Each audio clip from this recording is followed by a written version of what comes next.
നിങ്ങളിലേക്ക് സ്വർണ്ണവില കൃത്യമായി എത്തിക്കുന്ന ഈ ചാനൽ സബ്സ്ക്രൈബ് ചെയ്യാനും നോട്ടിഫിക്കേഷൻ ലഭിക്കുവാനായി ബെല്ലൈക്കൺ അമർത്താനും മറക്കരുത്.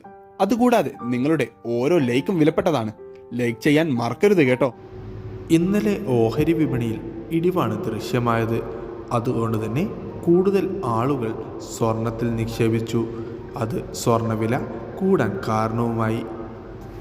ഏപ്രിൽ 22-ന് 74,320 രൂപ രേഖപ്പെടുത്തിയ സ്വർണ്ണവിപണിയിൽ ഏകദേശം 3,800 രൂപയാണ് ഇതുവരെ കുറഞ്ഞത്. ഇത് സ്വർണം വാങ്ങുന്നവർക്ക് പ്രതീക്ഷ നൽകിയിരുന്നു.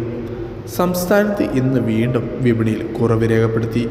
ഇന്നത്തെ 22 ക്യാരറ്റ് സ്വർണ്ണവില 1 ഗ്രാമിന് 8,805 രൂപയിലും പവന് 70,440 രൂപയിലുമാണ് വ്യാപാരം ഇപ്പോൾ പുരോഗമിച്ചുകൊണ്ടിരിക്കുന്നത്. വിപണിയിലെ അപ്ഡേറ്റ്സുകൾക്കായി ചാനൽ സബ്സ്ക്രൈബ് ചെയ്യാൻ മറക്കരുത്. Thanks for watching gold price Kerala today.